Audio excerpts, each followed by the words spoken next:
as has the administration, about the importance for local partners in ISIS-held territory. I certainly agree with that. Sunni partners are very important. So if Aleppo, which has been encircled, if that falls, as the Russians pummel it, and as Hezbollah and as Assad attempt to collapse Aleppo, will we have any Free Syrian Army partners left?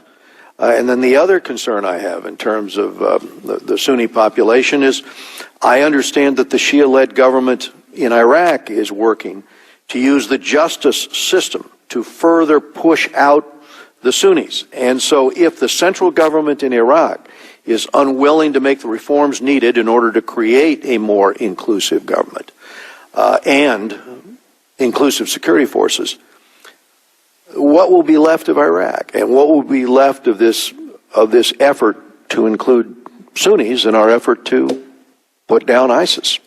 Well, thank you, Mr. Chairman. It's a critical question, something that we work on every day, not only at the local level where the fight against ISIL is going on, but also at the national level. I'll start in Iraq with the government of Iraq. You know, Iraq just passed a budget through its Council of Representatives with a very important provision. It's Article 40 of its budget. And it allocates 30% of what you call the popular mobilization forces. That 30% have to come from provinces that are actively fighting ISIL. And that authorizes almost 30,000 Sunni fighters enrolled in the state security services to fight ISIL.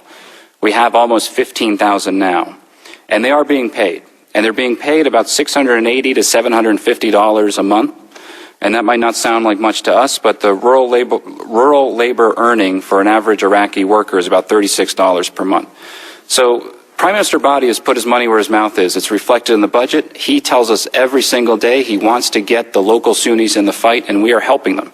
When Ramadi fell, President Obama made the decision to deploy U.S. Special Forces to Qadim Air Base, which is on the map which I showed earlier, just east of Ramadi, right in the heart between Ramadi and Fallujah.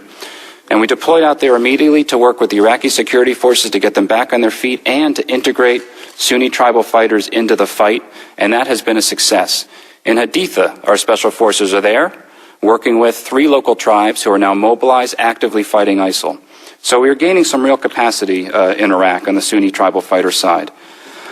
In Syria, Mr. Chairman, you hit something on the head, because what is happening with the Russian airstrikes is that they're primarily focused on the opposition. And what is happening with opposition forces we were working with to fight ISIL, and if you look on this map, just north of Aleppo, you can see the extent of ISIL's western advance. We were working with local opposition forces to move east to fight ISIL. And that was a very sophisticated endeavor, but as the Russian airstrike campaign has begun, particularly north of Aleppo, those fighters are now peeled off that line to go fight the regime advance.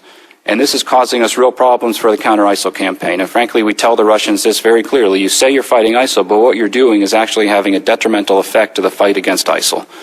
And this remains a very serious concern.